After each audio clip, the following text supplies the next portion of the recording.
In the depths of ancient Israel, a chilling story is about to unfold, a tale of power, betrayal, and bloodshed that will haunt generations. Athaliah, the wicked daughter of the infamous Jezebel, is born into a world where loyalty is as fragile as glass and ambition knows no bounds.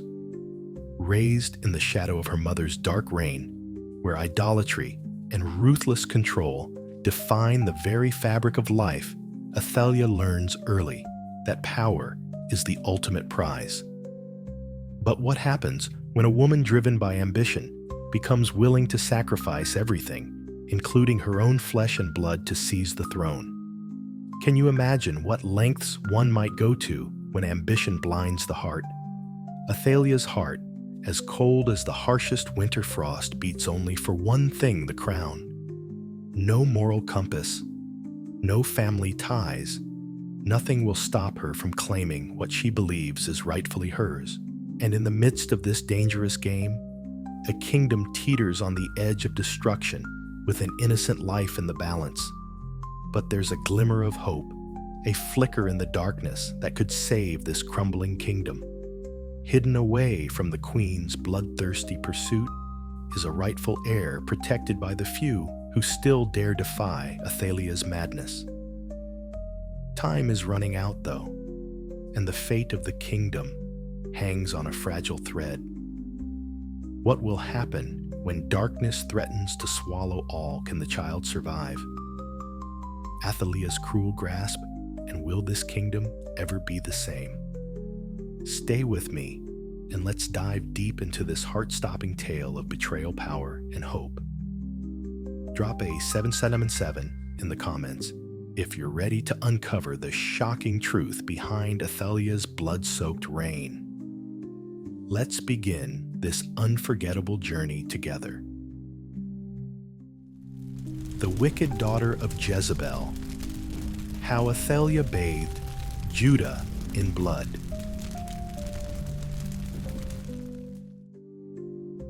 Long before Athaliah ever opened her eyes to behold the marble pillars and scented halls of Samaria's palace, her story had already begun to stir in the shadows of power. Imagine standing in those corridors, feeling the weight of ancient tapestries that whispered of victories and bloodshed. There, seated beside King Ahab, was her mother Jezebel, the formidable daughter of Ethbaal, king of Sidon. Her reputation crossed borders, infamous, like a dark mist creeping over Israel. It was she who beckoned the gods of Sidon into the heart of Yahweh's land, who persuaded her husband to erect towering altars and magnificent temples for Baal. Under her watch, incense for a foreign deity burned day and night, while the voice of the prophets grew faint, strangled by fear. Could you imagine living in a land where speaking Yahweh's truth meant inviting a death sentence upon your head? In this world, drenched in luxury, yet poisoned by idolatry, little Athaliah took her first breath. The palace that cradled her was a paradox, ornate with gold, yet hollow of righteousness. From her infancy, she was bathed not only in fine oils, but in the scheming spirit of her mother's ambition. Jezebel's eyes glistened with a cold certainty. She was a queen who believed kingdoms were clay to be molded by her hands. And young Athaliah, like soft wax, was ready to receive every imprint. As the years unfurled, Athaliah watched her mother move through the royal court like a tempest, unapologetic, cunning, unafraid to crush any who resisted her will. Even the mighty King Ahab seemed a pawn upon Jezebel's intricate board. What must it have felt like for Athaliah, still tender in age, to witness her mother orchestrate the deaths of Yahweh's prophets, to hear rumors of Naboth's vineyard stolen through deceit and blood, or to see strangers whisper terror etched on their faces whenever Jezebel's name was spoken? And yet the God of Israel refused to be silenced. During these very years, mighty Elijah rose like a storm upon Mount Carmel, calling fire down from heaven in a spectacle that made the earth tremble. The flames consumed the drenched sacrifice, proclaiming before all Israel that the Lord He is God, the Lord He is God. 1 Kings 18:39. Can you sense how the air must have crackled, how hearts might have skipped with hope? But within Jezebel's palace, that miraculous fire only hardened pride. Athaliah stood witness to it all, this clash between heaven's glory and her mother's stubborn defiance. What seeds do you think were planted in her heart that day?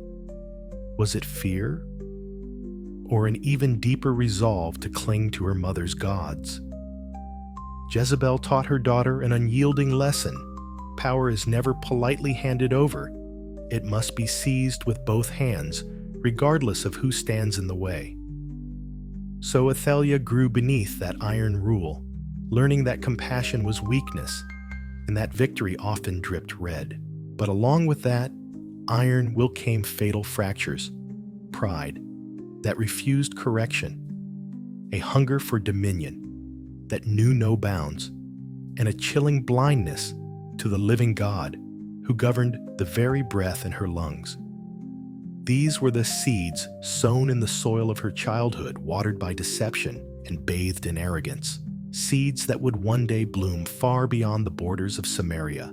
Could anyone watching then have guessed that Athaliah, this child in velvet and gold, would carry her mother's dark torch into Judah itself, that she would someday shape the fate of another kingdom, not as a humble servant of Yahweh, but as a queen determined to carve out her reign no matter what it cost?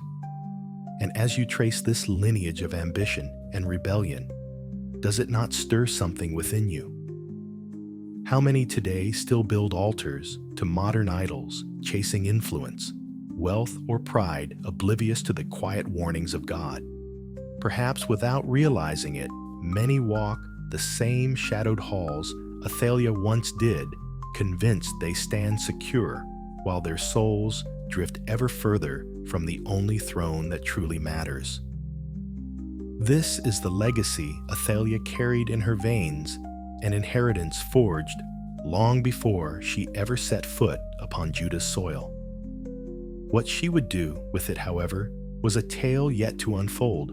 Athaliah's journey from the opulent courts of Samaria to the sacred hills of Judah was no accident born of romance. It was a masterstroke of political maneuvering. Picture for a moment the map of ancient Israel, where the northern and southern kingdoms often eyed each other with suspicion, their borders tense with old rivalries. It was here, on this fragile line between peace and war, that King Ahab sought to secure his power through a marriage treaty. What better way to tie Judah to Israel than by binding their royal bloodlines together?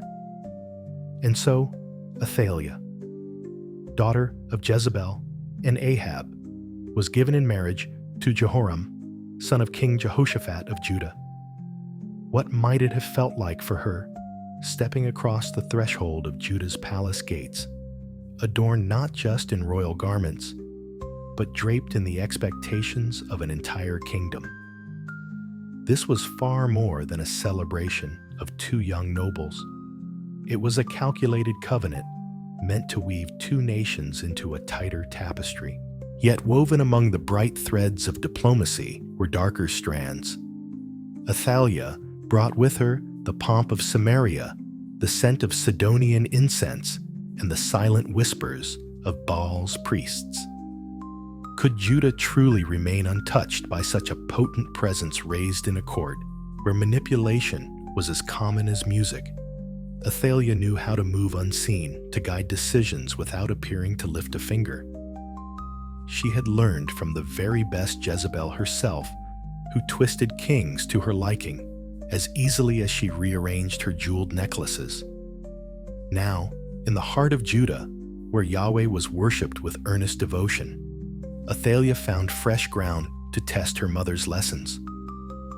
Her husband Jehoram was a man of strong desire for power, yet fragile beneath her cunning counsel. Like a seed caught in the current, he was slowly pulled away from the firm bedrock his father had tried to establish. Jehoshaphat.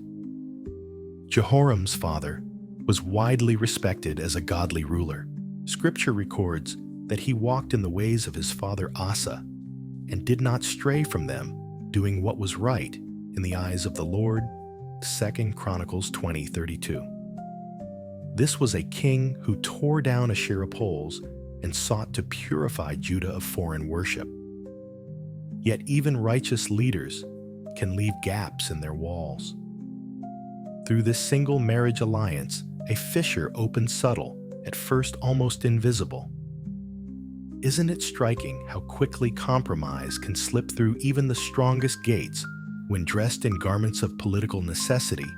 Athaliah did not settle into Judah merely as a quiet queen consort, content to oversee banquets and embroidery. Her loyalty burned fiercely, but not for the God of Abraham, Isaac, and Jacob. Her heart remained tied to the gods of her Sidonian ancestors, to the altars adorned with carved images and offerings of incense rising to Baal. Under her influence, Jehoram began to tolerate what once would have made him shudder. Slowly, the sacred ground of Judah was tainted one small concession at a time. Can you sense the growing unease in the streets of Jerusalem? Perhaps priests whispered among themselves, sensing that a shadow had fallen across the temple courts. Perhaps elders who remembered Jehoshaphat's purges of idolatry wondered why foreign customs were quietly returning. But like a slow-moving storm on the horizon, Athaliah's ambition advanced relentless, gathering strength. It's sobering to reflect on how a single heart set on the wrong altar can tilt an entire kingdom's course. Today, aren't countless families and communities quietly led astray by small compromises, by silent agreements, with values that stand opposed to God's covenant? Athaliah's subtle hand in Judah's decline is a timeless warning. Her presence was like a hidden ember among dry leaves, waiting for the breath of time to ignite it into a consuming fire. Even now, the people of Judah did not fully grasp the tempest forming in their midst. They still crowded into Yahweh's temple, still recited prayers taught by their fathers, unaware that their nation's foundation was beginning to crack beneath the weight of foreign altars. And Athaliah, she watched with keen eyes her ambitions unfurling quietly behind jeweled veils. The stage was set. A fragile alliance had brought her to Judah, but her story, and the story of a kingdom teetering between covenant and corruption, was only beginning its most dangerous chapters. What would happen when the storm finally broke upon them? The hearts of Judah had yet to find out. When Jehoshaphat finally closed his eyes in death, the kingdom of Judah was left in the hands of his eldest son, Jehoram. The crown was heavy with the legacy of a father who had walked faithfully with Yahweh, striving to purge the land of idolatry and strengthen the covenant that bound Judah to its God. Yet as Jehoram ascended the throne, a different force moved quietly behind the scenes, one cloaked not in royal robes of Judah, but in the silken foreign finery of Athaliah. Now, Queen Consort Athaliah, whose very blood pulsed with Jezebel's ruthless spirit, saw her long-awaited opening. Could you imagine her standing beside the throne, her eyes glittering with ambition, whispering strategies into Jehoram's ear under the soft glow of palace torches? From the earliest days of his reign, her influence wrapped around him like a vine, gentle at first, but swiftly tightening. Guided by her counsel, Jehoram began to chart a course that would have horrified his father. He dismantled the spiritual safeguards Jehoshaphat had labored to build, reintroducing the worship of Baal and the seductive allure of Sidonian gods. Altars sprang up across Judah. Incense, once reserved for Yahweh, now rose to foreign heavens. The scriptures grieve this very shift, noting that Jehoram walked in the ways of the kings of Israel and caused Judah and the inhabitants of Jerusalem to commit fornication. 2 Chronicles 21, 6, 11. Isn't it chilling to see how quickly one generation's devotion can be overturned by the next? But Athaliah's ambition was not content merely to reshape Judah's worship.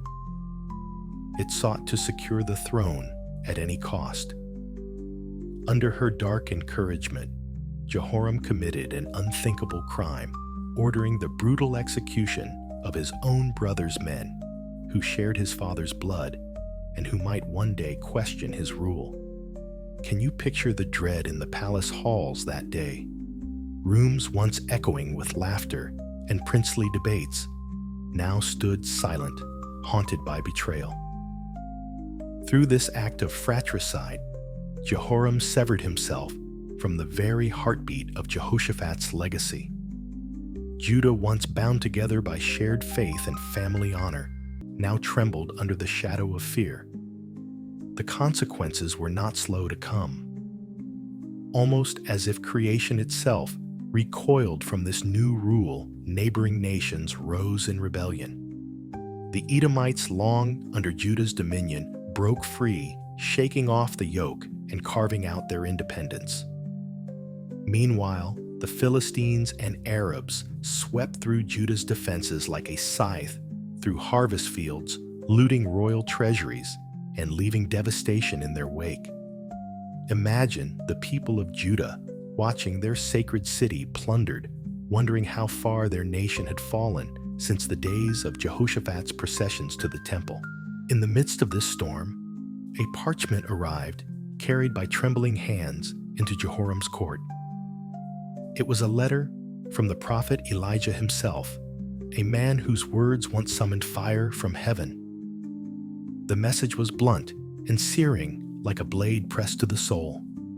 Because Jehoram had forsaken the ways of his father and led Judah into idolatry, calamity would strike his house. And more terrifying still, his own body would be ravaged by a sickness so cruel it would consume him from within. Have you ever felt that chill when truth pierces through pride and strips away every illusion of safety? True to the prophet's words, Jehoram's health crumbled. For years, he suffered an agonizing disease of the bowels until his body could bear it no longer. After 8 bitter years upon the throne, years marked by rebellion, invasion, and a kingdom slipping through his grasp, Jehoram died unloved and unmourned. The chroniclers record simply that he departed with no one's regret. Chronicles 21, 20. What a devastating epitaph for a king. Yet beyond the walls of the palace, Judah itself was left teetering, politically battered, spiritually fractured, its people stumbling in confusion. And standing in the ruins of these broken foundations was Athaliah, her ambitions still very much alive. What would happen next, now that the throne stood vulnerable and the soul of a nation hung by a thread? The story was far from over, and the shadows were only beginning to deepen. Athaliah's story does not end with her husband's grave. In fact, for her, the death of Jehoram is less a closing chapter and more the opening line of a far more sinister tale. Can you picture her standing in the palace courtyard, clad in the deep mourning veils of a widow, while behind those dark folds, her mind races with schemes? Most might have expected her to retreat quietly into the shadows, content to fade into the margins of Judah's royal court. But Athaliah was never fashioned for silence. The years she had spent in Judah were not idle. They had been a master class in studying weaknesses, both of men and of nations. With the throne newly vacant and Judah staggering under political wounds, Athaliah's eyes turned swiftly to her next pawn, her own son, Ahaziah. She wrapped her influence around him as tightly as a serpent coils its prey. Though he wore the crown, It was her voice that murmured commands into the royal ear, guiding his policies, shaping his loyalties. It is a chilling thing to consider how a mother's embrace can either nurture life or tighten like a vice. Yet Ahaziah's reign was destined to be as brief as it was ill-fated. Drawn north by ties of blood and alliance, he ventured to Jezreel to visit Joram, king of Israel, who himself was wounded and reeling from the chaos unleashed by Jehu. Jehu, anointed by God to cleanse Israel of Ahab's polluted line, swept through like divine wildfire. In the blink of an eye, Ahaziah was caught in the flames, cut down as part of God's fierce judgment. The scriptures tell it starkly. So Jehu killed him, and they buried him. For they said, "He is the son of Jehoshaphat, who sought the Lord with all his heart." 2 Chronicles 22:9. But what comfort was that to a kingdom now stunned, watching their new king's corpse returned on the same roads that once carried wedding processions and royal parades. Back in Jerusalem, the news struck like a hammer against fragile glass. Judah's royal line seemed shattered its future, uncertain its people gripped by whispers of doom. But where many saw only calamity, Athaliah saw the perfect storm for her ascent. Doesn't it make you wonder how often those with twisted ambitions see opportunity precisely where others see ruin? Athaliah's heart, long steeled by Jezebel's legacy, embraced a monstrous resolve. She would not merely cling to power through another man, she would seize the throne herself. In a move so cold, it seemed to freeze the very breath of Judah, Athaliah ordered the systematic slaughter of all who carried royal blood, her own grandchildren among them. Imagine, for a moment, the hushed screams echoing through palace corridors, the hurried feet of guards obeying commands they dared not question, and the tiny hands of innocent heirs reaching out for mercy that would not come. Was there a night in Judah darker than this? A queen draped in regal robes, orchestrating the massacre of her own lineage so that no rival, no whisper of another claim could threaten her rule. And within weeks, her strategy bore its grim fruit. Athaliah crowned herself queen over Judah, the first and only woman ever to hold the throne in its history. From the outside, her reign seemed sealed by ruthless efficiency, a tale of ambition rewarded. But deep beneath the surface, threads of hope still pulsed. Because unknown to Athaliah, a fragile spark had slipped through her murderous net. Little Joash, the infant son of Ahijah, was spirited away under the cloak of secrecy by his aunt Jehosheba. Together with her husband, the high priest Jehoiada, they hid the boy within the sacred courts of Yahweh's temple. Picture that fragile scene, a tiny child swaddled not only in cloth, but in destiny itself, cradled in the very house of God, while the outside world roared with Athaliah's commands. Who would suspect that within these quiet temple chambers, the last hope of David's line still breathed? And what of today? How many schemes of darkness unfold around us, their architects believing every rival crushed, every threat extinguished, never realizing that God has already tucked his purposes safely beyond their reach. Isn't it humbling to think how often deliverance grows in silence far from the eyes of those who believe they hold absolute power? So Athaliah ruled, convinced her path was secure, her throne unassailable. Meanwhile, hidden beneath lampstands and echoing prayers, Judah's true future was learning to walk. But that chapter, a tale of divine reversal and courage still waiting to rise, had yet to break upon Athaliah's iron crown. Athaliah's reign over Judah was unlike anything the kingdom had ever witnessed. Never before had a woman alone seized the throne, adorned not by inheritance through David's line, but by ruthless ambition. From the moment she laid her hand upon Judah's crown, It was clear this would be no gentle regency, nor humble stewardship. Can you see her there, on the palace balcony, regal and cold, her eyes scanning crowds that murmured both fear and unease? This was a reign built upon spilled royal blood, her own grandchildren's, and enforced by the same cunning that once defined Jezebel's court in Samaria. Athaliah understood the machinery of power better than most men ever would. Years of watching her mother twist the will of kings had forged her into a master of court intrigue.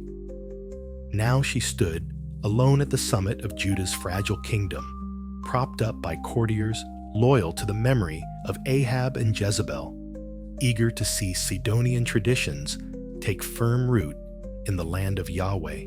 From her throne, she moved decisively to remake Judah not into the holy nation it was called to be, but into a reflection of her own dark inheritance. Under Athaliah's command, Baal's worship did not merely creep into Judah's streets. It marched in broad daylight, trumpeted by royal decree. Altars rose across the hills, and even within Jerusalem's heart, echoing the structures once gleaming in Samaria. Sacred groves and towering idols proclaimed the supremacy of gods who had no covenant with Israel. The holy festivals dedicated to Yahweh were quietly replaced with ceremonies soaked in pagan chants and offerings. Could you imagine walking through the streets of Jerusalem, then seeing children led to Baal's altars where once pilgrims gathered to celebrate Passover? What prayers must have burned in the hearts of the faithful who refused to bend the knee? Meanwhile, the priests of Yahweh, who once stood openly to bless the people, were driven into secrecy. They held their scrolls, close-whispered ancient psalms behind closed doors, and kept the lamps burning within the temple as a quiet defiance against the queen's new order. The temple itself stood as a lone island of resistance, a solitary torch flickering against a kingdom shrouded in encroaching shadow. Athaliah, with eyes sharpened by suspicion, knew the danger of leaving such a sanctuary unchecked. Her spies prowled its courtyards, ever watchful, though ironically blind to the greatest secret hidden within its very walls: her grandson Joash, the last tender shoot of David's royal line. Athaliah envisioned a Judah wholly surrendered to the gods of her Sidonian forebears. Her proclamations were clear. Those who resisted faced exile or death. And yet beneath her iron decree, something fragile but unyielding refused to die. Within countless humble homes, mothers still taught their children the Shema, Hear, O Israel, the Lord our God, the Lord is one. Deuteronomy 6:4. Old men still trace the stories of Abraham and Moses upon parchment, whispering of the covenant that neither Baal nor any foreign power could erase. Isn't it astonishing how deeply faith can root itself even when a throne demands otherwise? Over time, the weight of Athaliah's rule began to press heavily upon Judah's spirit. Her harsh governance and the obliteration of their covenant identity left the people restless, aching for the days when Jehoshaphat led processions to Yahweh's temple, when prayers rose pure from Jerusalem's courts. Rumors drifted through marketplaces and temple gates, whispers of a surviving heir, a spark of David's promise that Athaliah's sword had somehow missed. Many dismissed these tales as dangerous fantasies, yet for the weary faithful, they were embers of desperate hope. Still, Athaliah brushed aside such gossip with a cold laugh. From her throne, fortified by palace guards and surrounded by advisors handpicked for their loyalty to her mother's gods, she felt invincible.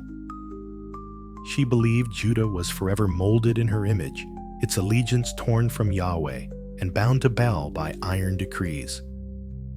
Little did she realize that the God of Judah, the very one whose covenant she sought to erase, was already moving through unseen corridors of history, weaving together priests and prophets, brave wives, and hidden children, all to fulfill his promises to David. Could anyone standing then in Athaliah's shadow-draped court have guessed that beneath the hush of prayers and the trembling of the oppressed, a divine plan was already gathering force, ready to pierce her darkness with a light she could never comprehend? Hidden beneath the soaring arches and sacred courtyards of Yahweh's temple, young Joash, the last living thread of David's royal line, grew quietly under the very nose of the woman who had sworn to extinguish his lineage forever. Isn't it astonishing to think that while Athaliah strutted through her marble halls, convinced of her total victory, the true hope of Judah was learning to walk just beyond her reach? In chambers she dared not violate, Joash owed his fragile existence to the daring faith of his aunt Jehosheba. Hers was not a casual act of kindness, but a breathtaking defiance that could have cost her everything. Picture her for a moment, a royal princess heart pounding in the dark, gathering up the tiny child under the cloak of night. Every hurried footstep through the palace corridors risked detection. Every turn down a torch-lit hallway might reveal a guard loyal to Athaliah's merciless decrees. Yet Jehosheba pressed on, driven by something far stronger than fear. Was it not a living echo of Psalm 27 Hasman 1? The Lord is my light and my salvation, whom shall I fear? The temple became far more than a hiding place for Joash. It was his sanctuary, his classroom, and his cradle of destiny. As he toddled across stone floors, echoing with ancient hymns, he was surrounded by priests who recited the sacred histories of Abraham, Moses, and David. Could you imagine the wonder in Joash's eyes as he learned that he was not just any child, but a living embodiment of Yahweh's unbroken promise that David's line would never fail to have a lamp before God in Jerusalem? 1 Kings 11:36. Overseeing this quiet miracle was Jehoiada, the high priest. A man of profound faith and iron patience, Jehoiada understood precisely what was at stake. In Joash, he saw not just a child, but the living fulfillment of the covenant that Athaliah's altars sought to erase. Under Jehoiada's watchful care, Joash was not merely kept alive, he was being prepared. Day after day, the high priest likely spoke words of Torah into the boy's ears, planting seeds of devotion that would one day blossom into leadership. Yet Jehoiada knew too well that premature zeal could doom them all. To reveal Joash too soon would be to sign his death warrant and perhaps extinguish Judah's last hope forever. So for 6 painstaking years, Jehoiada operated in careful secrecy, building a network of priests, Levites, and courageous military officers. Imagine the clandestine gatherings, lamps dimmed, low voices hushed over scrolls spread across temple tables. Each oath sworn to Yahweh was a vow to restore the throne no matter the personal cost. How many hearts must have trembled with both fear and sacred resolve in those secret councils? Meanwhile, Athaliah ruled from her palace with a confidence as vast as it was hollow. Secure in her belief that every heir of David had been crushed beneath her orders, she enforced her decrees with merciless precision. Her spies slithered through marketplaces and temple courtyards, ears straining for any hint of dissent. Those caught whispering dreams of Yahweh's covenant were hauled before her judgment, seat their fates sealed by her cold satisfaction. Yet for all her vigilance, Athaliah could not silence the undercurrent of faith that rippled through Judah. Even under the threat of death, mothers still sang psalms to their children. At night, old men still lifted their prayers toward heaven, and hearts still yearned for the days when Judah walked proudly beneath Yahweh's banner. Through all of this, Jehoiada's quiet revolution took shape. His wisdom wove caution into every decision. A single misstep, a word spoken to the wrong ear, A look cast at the wrong moment could unravel years of planning. But Jehoiada trusted in more than human cunning. Was it not Yahweh himself who promised through the prophets that a shoot would rise from the stump of Jesse, that his faithfulness would outlast even the arrogance of tyrants? Isaiah 11:1. So the preparations deepened. Trust was built in shadowed rooms, alliances cemented with whispered prayers. Warriors polished their swords, not merely for personal gain, but for the redemption of a nation. The faithful steeled their hearts for the day when the temple's secret would finally step into the light, shaking the very pillars of Athaliah's stolen throne. And all the while, little Joash continued to grow, laughing, learning, absorbing the sacred songs that had once echoed from David's own lips. Who among them could fully fathom how heaven was orchestrating these hidden years, weaving together courage, patience, and divine promises into a tapestry that would soon unfurl across all of Judah? The hour of reckoning drew ever nearer, though its precise moment lay still in the heart of God. Meanwhile, hidden away beneath the echoing arches and holy courtyards of Yahweh's temple, Joash was no longer a fragile infant tucked beneath trembling arms. Now, a young boy of 7, he roamed the sacred halls with wonder in his eyes, the chants of priests and Levites shaping his earliest memories. Every morning, the smoke of burnt offerings curled through the air, whispering of a covenant that stretched back to Abraham, Isaac, and Jacob. Could there have been a more fitting cradle for the last living heir of David's line? Jehoiada, the high priest, took it upon himself not merely to guard Joash's life, but to shape his spirit. With hands worn from turning sacred scrolls, he taught the boy the laws of Moses, the songs of David, and the solemn responsibilities that would one day rest upon his shoulders. Imagine Joash leaning close as Jehoiada unrolled parchment after parchment, his voice steady and reverent. You shall love the Lord, your God, with all your heart and with all your soul and with all your might. Deuteronomy 6:5. Each lesson was a seed planted deep within Joash, destined to bear fruit when Judah needed it most. Outside the temple's protective walls, however, Athaliah's grip on the kingdom tightened. Her obsession with Baal grew ever more extravagant. Grand processions filled Jerusalem's streets, lavish ceremonies were held in honor of her foreign god, and idol priests strutted in robes adorned with symbols meant to erase Yahweh's name from Judah's memory. But rather than winning hearts, these displays only drove many to cling more fiercely to the God of their fathers. Isn't it often true that the more darkness presses in, the more stubbornly light tries to break through? By the 7th year of Athaliah's reign, Judah was weary, hearts longed for deliverance, and whispers of rebellion stirred through the villages and city gates. Jehoiada discerned the signs. After years of quiet preparation and fervent prayer, he believed the appointed hour had arrived. Could you feel the tension in his chest as he knelt night after night before the altar, pleading for Yahweh's guidance, knowing that the future of God's promises rested on what was soon to unfold? Determined, yet cautious, Jehoiada summoned the leaders of Judah's hidden resistance.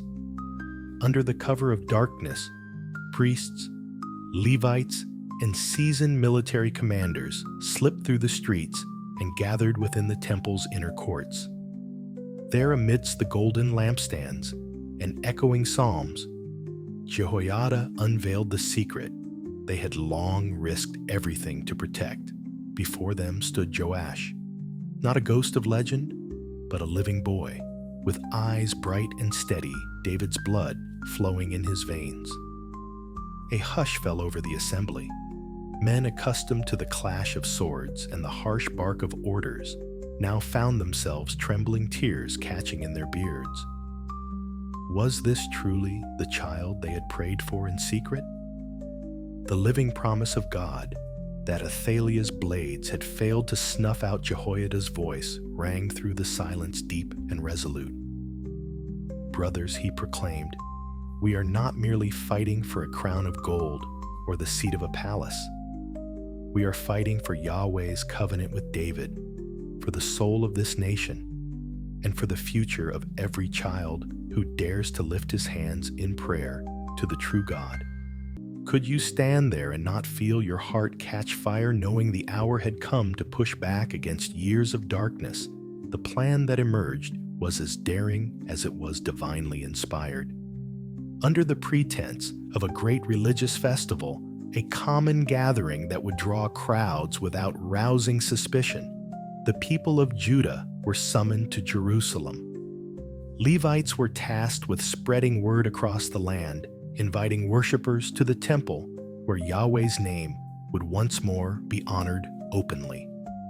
All the while, Jehoiada worked to arm and strategically place the temple guards men whose loyalty to Yahweh outweighed any fear of Athaliah's wrath. Each guard knew he was not simply protecting a boy, but the living thread of God's unbreakable promise. Jehoiada also brought forth sacred treasures, long kept in the temple's storehouses, the spears and shields that had once belonged to King David himself. How must it have felt to grasp those ancient weapons, knowing they had defended Israel in days when giants fell and songs of victory shook the earth? Each piece was more than steel or wood. It was a testament to a covenant that no tyrant could erase. As the day of reckoning crept closer, Jehoiada retreated often into solemn prayer, lifting his heart to heaven in whispers that surely rattled the very courts of glory. He knew full well that no amount of strategy or courage would matter if Yahweh did not bless their stand. Was it possible to step into such a moment without trembling, recognizing that the fate of an entire kingdom and the honor of God's name hung in the balance? Meanwhile, Judah's people, worn thin by Athaliah's cruelty and starved for the God who had once walked with them through parted seas and blazing deserts, waited with bated breath. Their longing was a quiet river, growing deeper by the day. They had no idea that within the sacred walls of Yahweh's house, destiny was already sharpening its blade. Soon, the hour would come for Joash to step from the shadows into the light, for priests and warriors alike to cast their lot on the battlefield of faith. What would happen when heaven's promises collided at last with Athaliah's stolen throne? That answer still lingered just beyond the edge of dawn. At last the day dawned that so many whispered prayers and secret hopes had long yearned for. From the first light of morning, the temple of Yahweh stirred with a vibrant energy that felt almost electric, an undercurrent of destiny that rippled through its ancient stones. Levites moved with quiet purpose, their eyes scanning every archway and courtyard as they took up their stations. Seasoned warriors, clothed in simple armor, but bearing the sacred weapons of King David, positioned themselves with disciplined calm, their hands tightening around spear shafts, not merely for battle, but for the vindication of Yahweh's promise. Meanwhile, outside the temple gates, the people of Judah streamed in by the hundreds.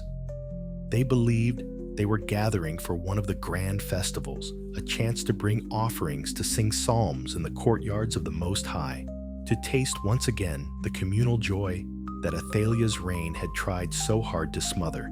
Could any of them have guessed that before the sun set, they would witness the rebirth of a nation's covenant? In the inner sanctuary, beneath towering lampstands and amidst the scent of burning incense, a tender yet astonishing scene unfolded. There stood young Joash, only 7 years old, his small hands clasped at his sides, his breath perhaps catching with both fear and wonder. Beside him towered Jehoiada, the high priest, whose patient faith had guided every step to this very hour. Leaning close, Jehoiada whispered words that must have burned with holy fire, reminders of God's oath to David, assurances that Yahweh himself stood as Joash's shield and fortress. Perhaps he even recited the ancient lines, "The Lord is my shepherd, I shall not want. Yea, though I walk through the valley of the shadow of death, I will fear no evil." Psalm 23. Could a boy so young truly grasp the weight of destiny upon his shoulders?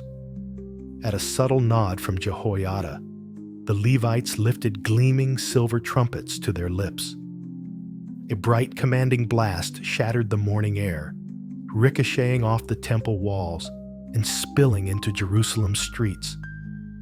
Soldiers snapped into even tighter ranks, forming protective lines that turned the temple into a fortress not merely of stone, but of unwavering devotion. Then, Jehoiada stepped forward, his hands steady despite the storm that was about to break across the kingdom. With solemn care, he lifted a crown that had once graced the heads of Joash's ancestors, a crown forged under promises older than Athaliah's schemes, rich with the memory of David's harp songs and Solomon's temple prayers. As he placed it upon Joash's head, the boy seemed to stand taller, his eyes wide yet resolute, reflecting lamp flames that danced like living hopes. The high priest's voice rang out, carrying through the temple courts and beyond, "Behold the King, the Son of David, chosen by Yahweh to shepherd his people." And in that instant, a roar of exultation burst from the crowd. Joy rolled like thunder through the courtyards, echoing down Jerusalem's streets. Men wept openly, clutching their children. Women lifted their hands toward heaven. The cries rose higher, a tide of jubilant hearts breaking free from years of silent suffering. Long live the King! Long live the King! Trumpets answered them, blaring triumph from every corner of the temple, until it seemed the very heavens leaned low to listen. Could you have stood there without tears, watching a child crowned by covenant, feeling an entire nation's spirit rekindled before your eyes? Deep within her palace chambers, Athaliah froze. The jubilant noise poured through her windows, alien and unwelcome, striking her heart like cold steel. Her breath quickened, and rage darkened her vision. She summoned her retinue, demanding explanations, her voice slicing the air sharper than any blade. Without waiting for answers, she stormed from her throne room, her robes whipping behind her like dark wings. When Athaliah reached the temple, she found a sight more devastating than any rumor. There, elevated upon a platform amidst ranks of armed guards and a sea of jubilant citizens, stood Joash, crowned, radiant, surrounded by chants that pronounced the very undoing of her reign. The temple that she had tolerated as a simmering nuisance had become the birthplace of her reckoning. Athaliah's hands flew to her head, tearing at her garments in a frenzy of disbelief and fury. Her shriek split the air. "Treason, treason." The word echoed strangely hollow, as though even the walls refused to carry her accusation. Could any in that vast assembly truly pity her now, after years of blood and bale? In that charged moment, hearts pounded not just with fear of what might follow, but with awe at how Yahweh's silent workings had erupted into unstoppable revelation. Who would have imagined that a kingdom thought lost to idols and tyranny could be reclaimed by the courage of priests, the innocence of a hidden child, and the unbreakable thread of divine promise? The story teetered on the knife edge of history. Would Judah's rebirth hold? Or would Athaliah's wrath somehow claw victory from the jaws of deliverance? All stood breathless, awaiting what would come next, knowing that whatever happened, Yahweh's hand was surely upon this day.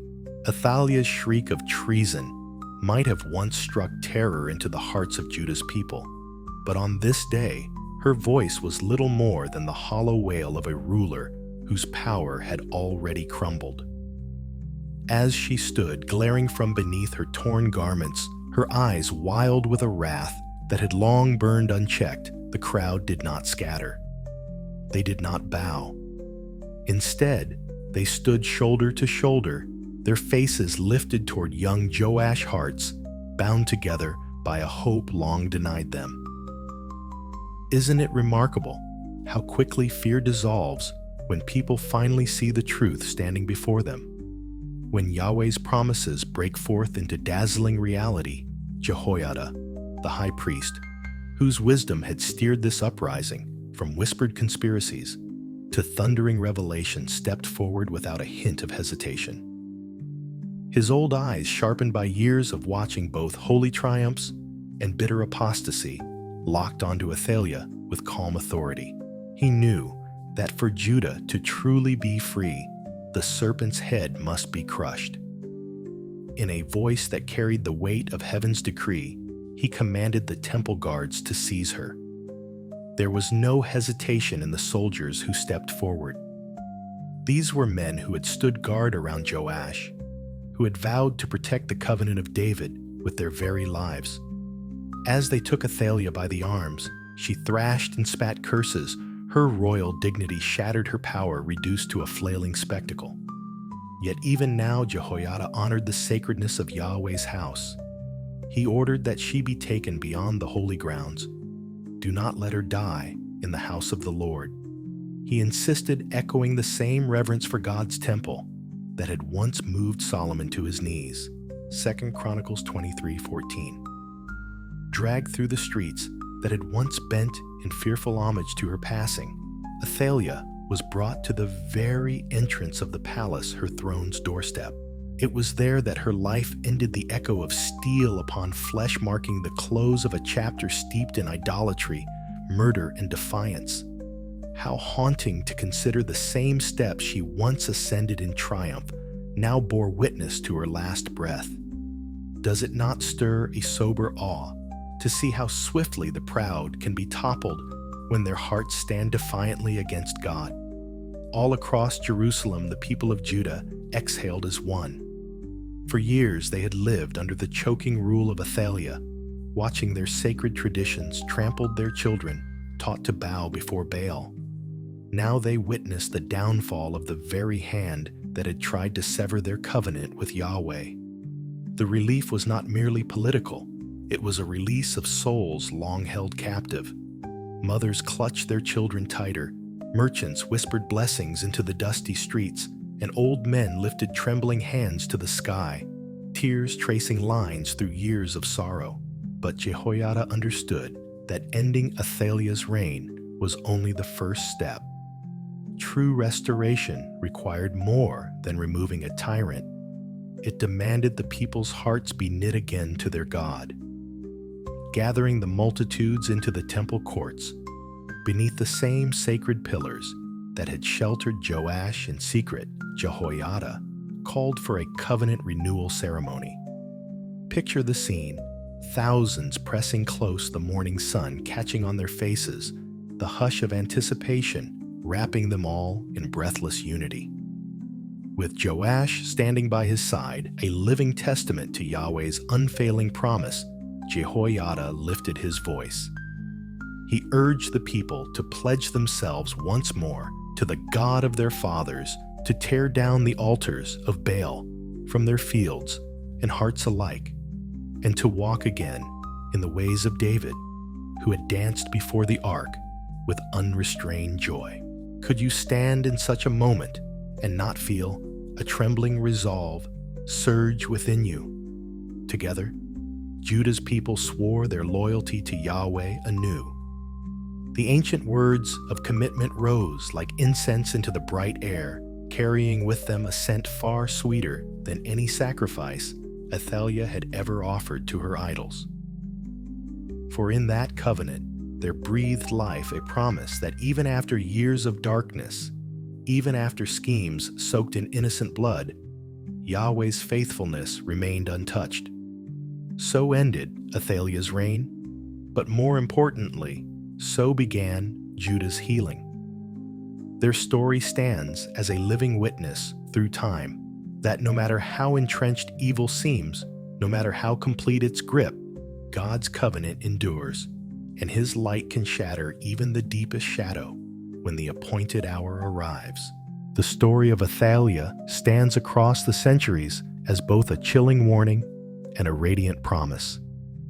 It is a dark mirror held up to every human heart, tempted by power stripped of reverence for God. Her tale cautions us with raw clarity about what unfolds when ambition runs unchecked by faith, when the hunger for control eclipses humble obedience. Athaliah did not simply rebel against the traditions of her forefathers.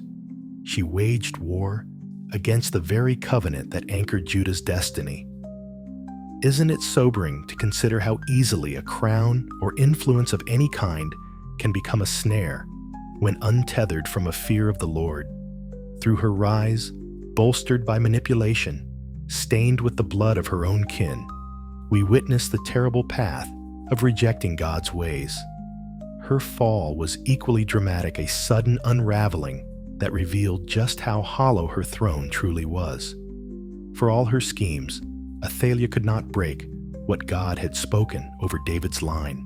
Her end underscores an eternal truth. Those who plot against God's purposes, no matter how powerful they appear, ultimately stand on foundations destined to crumble. And yet, intertwined with this stark warning, shines a profound promise. Because even as Athaliah's rule seemed to blot out the light of Judah's covenant, God was quietly orchestrating a deliverance no human eye could foresee. Hidden within temple walls, nurtured by the steadfast faith of a few like Jehoiada and Jehosheba, His redemptive plan pressed forward undeterred. Doesn't it stir wonder to realize how often God's greatest works begin in obscurity through people overlooked by the world, yet precious in His sight? This story breathes out reassurance to every heart that has ever feared evil might have the final word. Though Athaliah's grip on Judah was fierce, it was not final. God's covenant with David was never truly at risk, for it rested on the unshakable character of God Himself. As Psalm 89:34 reminds us, "I will not violate my covenant or alter what my lips have uttered." Even when circumstances seemed beyond repair, the living God was crafting a future that would outlast every idol raised against Him. Through Athaliah's tumultuous reign, we glimpse the sovereignty of a God who weaves even human rebellion into the broader tapestry of His will. Her story is not merely an account of tyranny and downfall. It is ultimately a testament to the faithfulness of the Lord, who preserves a remnant and breathes life back into what seems dead. Could there be a more comforting thought for times when darkness appears to reign unchallenged? In the end, Athaliah's legacy is overshadowed entirely by the enduring kingdom of God. Her bloodstained chapter only serves to highlight the brilliance of divine promises that no scheming hand can erase. God's purposes marched forward through a child hidden in the temple, through whispered prayers and quiet courage, until deliverance burst forth in glorious light. So her story stands as a living declaration for us today.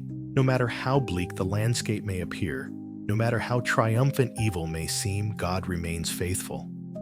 His promises will not fail. His kingdom will endure forever.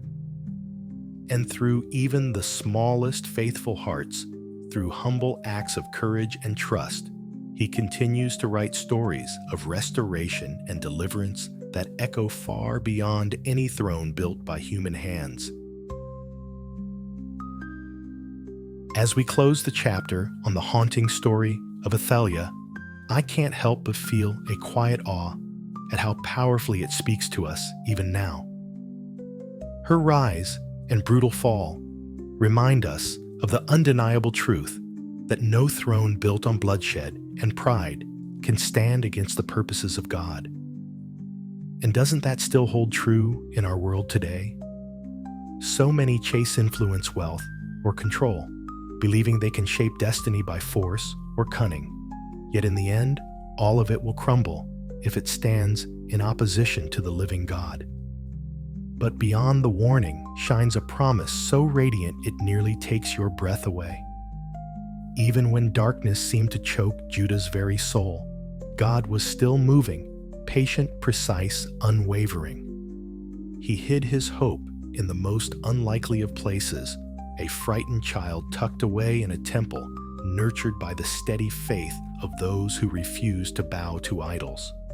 Isn't it beautiful to think that our mighty God often chooses quiet corners and humble hearts to bring about his greatest victories? In this story, I find a deeply personal lesson. It tells me that no matter how bleak our circumstances look, whether in our families, communities, or even in the secret battles of our hearts, God has not abandoned us. His covenant stands, his promises endure, and he is always working behind the scenes through small acts of faith to restore what seems lost. Maybe that's something you needed to hear today too. So let this tale of Athaliah and Joash stir something in you. May it awaken your courage to stand firm for what is right, to trust that God is faithful, even when evil seems loudest, and to be part of his story of restoration in whatever small, quiet way he calls you. If this message touched you, I invite you to share your thoughts in the comments what stood out most to you, or how you see God's hand at work in your own life.